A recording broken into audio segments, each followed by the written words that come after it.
Kripto Para Dünyası kanalıma hoş geldiniz arkadaşlar. Bir yatırım tavsiyesi vermeden kripto paraları sizlerle birlikte değerlendireceğiz. Bugün biraz da haberlerden bahsetmek istiyorum. Bildiğiniz üzere son 2-3 haftadır Luna ile ilgili çok önemli gelişmeler yaşanıyordu ve gerçekten gelişmeler doğrultusunda çok büyük çöküş geldi. Ve çöküş neticesinde de birçok kişi parasını kaybetti. Hayatını kaybeden insanlar oldu.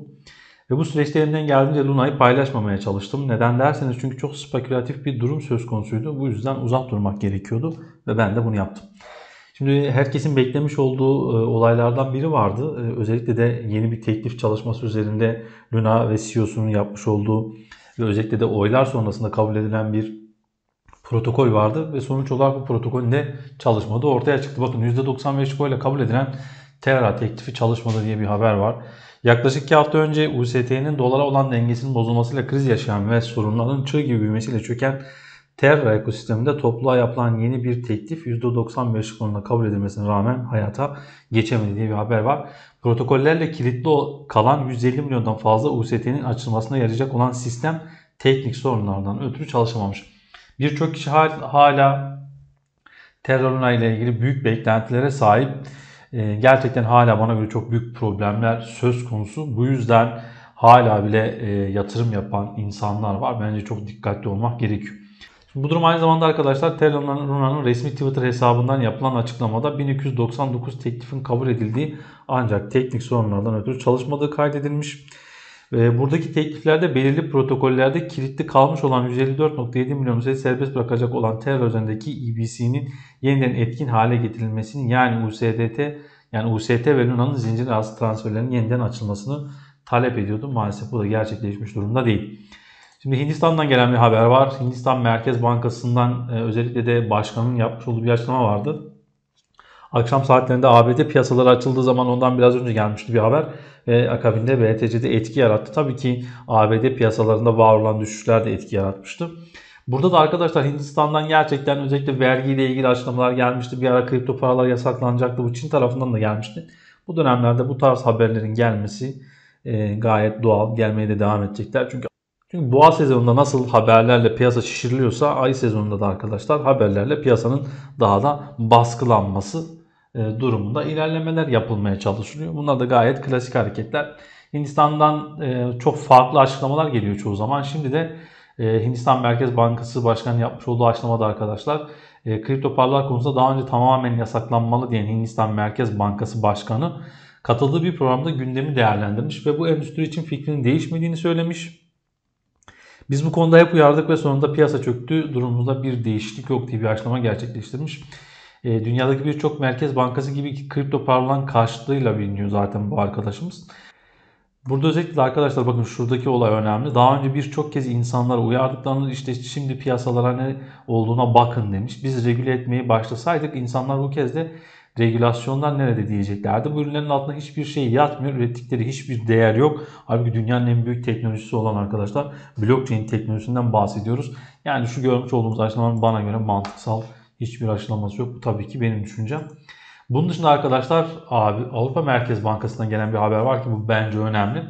Avrupa Merkez Bankası Başkanı Christian Lagarde kripto varlıkların hiçbir değeri olmadığını söyledi. Çoğu zaman kripto varlıklarla ilgili hem olumlu hem olumsuz açıklamalar geliyor. Burada özellikle de kendi merkez bankalarının yapmış olduğu dijital paralardan bahsediyorlar. Onların bunlardan çok daha farklı olduğunu öne sürüyorlar. Çünkü bankacılık sistemi için arkadaşlar bildiğiniz gibi kripto paralar birer risktir. Ve bunun da kabul edilmesi çok da basit bir olay değil ama eninde sonunda bu büyük teknolojiyi bütün dünya kabullenecektir diye düşünüyorum. Şimdi Avrupa Merkez Bankası Başkanı'ndan arkadaşlar burada Regal kripto varlıkların sıfır değerine sahip olduğunu inandığını bildirmiş. Bu gibi kurumlardan gelen haberlerin Bitcoin'deki baskı açısından önemli olduğunu da unutmamak gerekiyor. Şimdi arkadaşlar BTC'ye geleceğim. Dün sizlere özellikle de Bitcoin GME vadelileri açısından belirtmiş olduğum bir durum söz konusuydu. Ve bu gerçekleşti. Dün sizlere böyle bir yapı çizmiştim. Buradan özellikle BTC GME vadelilerin bu bölgelerden gelip buradaki gap'i doldurup belki biraz daha aşağılara sarkma ihtimali olabileceğinden bahsettik. Akabinde yukarı yönlü bir hamle gelebilir demiştim. Burada özellikle de 29.300 bölgesinin geçilmesi önemli. Şu an için bu bölge üzerinde bağımsız kapanışlar gelmedi. Bu yüzden dikkatli takip etmek gerekiyor. GME vadelilerde özellikle de 4 saatlikte kullandığım indikatör tarafından 28.785 bölgesine bir destek açılması önemli. Ve aynı zamanda burada yutan muma benzer bir mum gelmesi de güzel. Bu yüzden buralardan tepki alabilme ihtimali söz konusu olabilir. BTC'yi bu açıdan dikkatli takip etmeye devam edeceğiz. Burada BTC açısından da arkadaşlar trendler açısından bir kırılım söz konusuydu ama dün maalesef bölge üzerinde kalamadık görmüş olduğunuz gibi. Haber akışları neticesinde tekrardan bir geri çekilme yaşandı. Burada önemli olan unsurlardan birisi şu. Daha önce şöyle bir değerlendirme yaptığımız zaman arkadaşlar yükselen trend açısından bir trend çizgisi çektiğimiz zaman şu görmüş olduğumuz bölgelerde tekrardan bir kırılım vardı. Sonrasında yeniden şu görmüş olduğumuz bölgeye bir trend çektik. Burası kırıldı. Şu an için bu trend çizgisini test edip tekrardan geri çekilmeler yaşayabiliyor. Burada benim için sizlere daha önce de belirtmiştim 28.714 kısa vadede çok önemli bir bölge. Bu bölge aşağı yönlü kırılırsa şu görmüş olduğumuz iğnenin alt bölgesine gelip burada var olan likiditeyi boşaltıp ondan sonra sert bir hamle yapabilme ihtimali olabilir. Tabii ki bu bölgelere neden geldiğinin iyi o zaman saptanması gerekir. Çünkü bundan sonra sert geri çekilmeler de yaşanabilir. Buna dikkat edeceğiz. Burada 29.689 bölgesi günlükte benim kalem şu an için altında hala bağımsız bir kapanış gelmedi. Aşağı yönlü tekrar kırılmış durumda. Haftalıkta 2 haftadır denendi ama geçilemedi. Bu gerçekten çok önemliydi. Haftalık bazda da baktığımız zaman bölgenin hala güçlü olduğunu görüyoruz. Ama hala bir dönüş sinyali söz konusu değil. En son sizlere paylaşmış olduğum formasyon neticesinde tam sınırdan döndük. Yani bu görmüş olduğumuz bölgenin gövdesini kıramadığımız, geçemediğimiz için tekrardan aşağı yönlü bir hareket gerçekleşmiş durumda. Şu an için günlükte baktığımız zaman arkadaşlar işin rengi biraz daha farklı. Şimdi biz hep 4 saatliklerde bu olayları inceliyoruz ama şu görmüş olduğumuz bölgeyi eğer biz dip olarak kabul edip şu görmüş olduğumuz bölgeyi dip kabul edersek bunun dün itibariyle kırıldığını ve bugün için bir retest gerçekleştirdiğini görüyoruz. Tehlikeli sonuçlar getirebilir. Bu yüzden yarın dikkat etmek gerekiyor. Yani eğer bu bir kırılım ve retest olacaksa aşağı yönlü hareket gelebilir. Ama burada şöyle bir detay var.